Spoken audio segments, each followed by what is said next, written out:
Last week, I was talking about Andy Warhol and his experimental film collection.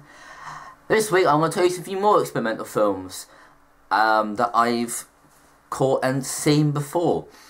Obviously, one is the 24-hour clock, which people will remember.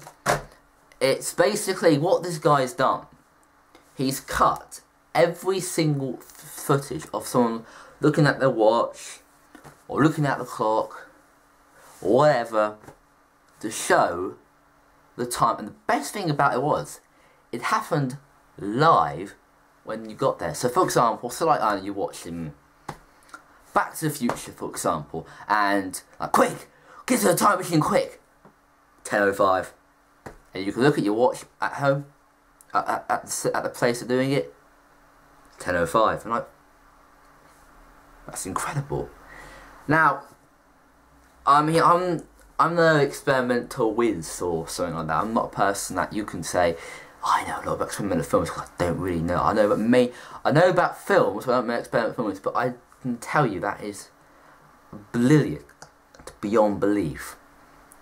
And if it's anywhere, if it comes to London, or I would love to go and see it. Again, also. Then there's the other thing. Then there's my other big peep, which somehow gets me in the nerve a bit sometimes.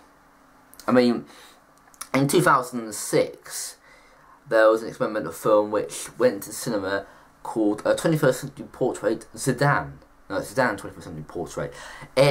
What happened was, every camcorder and every camera that you made, we went around and just focused on Zidane.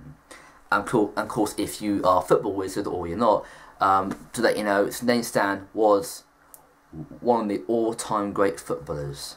I mean, the way he played and moved, it was like poetry. It's like poetry was being made. But I'm not talking about football, because as we know, if you talk about football, you go on about a rivalry, then you do this. So I'm a film critic, or a football fan. Well, technically I am, but you know. But the problem I had with Zidane was, okay, I love the sport. But when I watch games, I like to watch like that every little thing and that a lot. Focusing on one player, fine, it will work well at the museum, but doing it at a cinema, at like a cinema you pay money for, it's a bit, I'm not sure, a bit boring personally.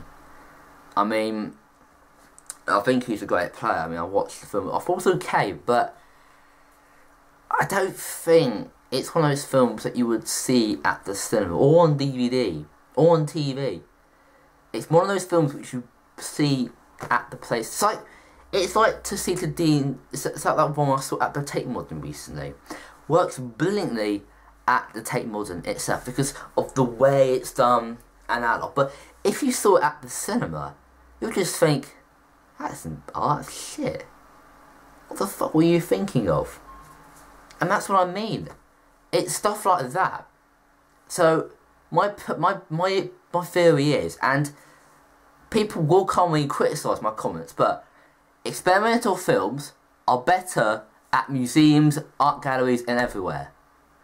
Don't go in the cinema, because I'm sorry, okay, now there are a few people that will say it should be at the cinema. That is true. But, however, the majority of people that go to the cinema, okay, don't expect films to look like art or anything like that. We expect films to be like Inception, to be like, you know, Star Trek, to be like Toy Story, to be like that. We don't expect films to just be like, what am I watching? So I'm not attacking experimental artists at all. I mean, some of your films are pretty good. What I'm saying is there's a fine line between showing it at the Tate Modern in London and then thinking I could show it at the cinema. Don't. unless it's got dialogue in it, which thankfully, if there was dialogue in an experimental film, you'll probably get your head kicked in or something like that. But no, the line door's here. Okay? Experimental films, Tate Modern, and any other art gallery. Movies, cinema. Or in my case, Transformers, in a pit of fire where you belong.